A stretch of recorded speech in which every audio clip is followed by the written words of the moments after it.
ইনকিলাব জিন্দাবাদ, এসইউসিআই কমিউনিটি জিন্দাবাদ, মূল্যবৃদ্ধির স্বার্থে কেন্দ্র এবং রাজ্য সরকার জবাব দাও, মূল্যবৃদ্ধির বিরুদ্ধে আন্দোলন করে তুলুন।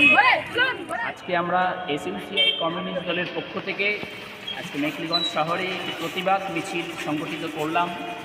আপনারা জানেন যে আজকে সমস্ত নিত্য প্রয়োজনীয় জিনিসপত্রের দাম যেভাবে লাফিয়ে লাফিয়ে বাড়ছে, আজকে শাকসবজি থেকে শুরু করে সমস্ত কালামালের দোকানের যে খরচ, চাল ডাল নুন থেকে শুরু করে ওষুধপত্র থেকে শুরু করে সমস্ত কিছু নিত্য প্রয়োজনীয় জিনিসপত্রের দাম লাফিয়ে লাফিয়ে বাড়ছে। অথচ কি কেন্দ্র কি রাজ্য, কোনো সরকার শুধু মৌখিক ঘোষণা ছাড়া বাস্তবে কোনো রকম তারা কার্যকরী পদক্ষেপ গ্রহণ করছে না এই মূল্যবৃদ্ধি রোধ করার ব্যাপারে। আজকে আন্তর্জাতিক বাজারে পেট্রোপণ্যের দাম অনেকখানি কমে গেছে, অথচ ভারতবর্ষে পেট্রোল ডিজেলের দাম কেন্দ্রীয় সরকার আবারও বাড়িয়ে দিল। ফলে আজকে দেশে কোটি কোটি বেকার, তাদের কোনো কর্মসংস্থানের ব্যবস্থা নেই।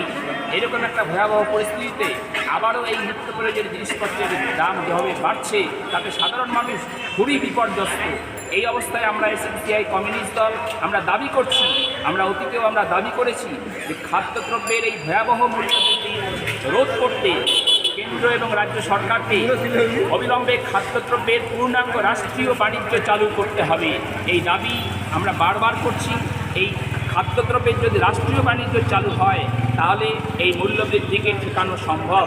আজকে আমাদের রাজ্য সরকারের মুখ্যমন্ত্রী তিনি ঘোষণা করেছেন যে 10 দিনের মধ্যে তিনি মূল্যবৃদ্ধি নিয়ন্ত্রণ করবেন, কিন্তু আমরা দেখছি কোনো রকম ব্যবস্থা তিনি আজ পর্যন্ত গ্রহণ করেননি।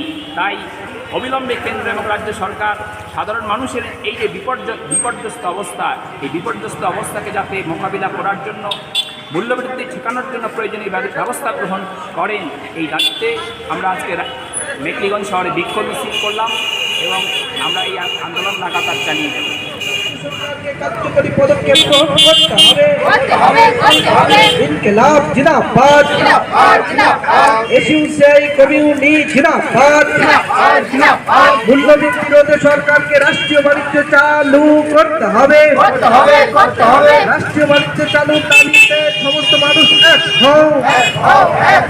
ইনকিলাব জিন্দাবাদ, এসইউসিআই কমিউনিটি জিন্দাবাদ।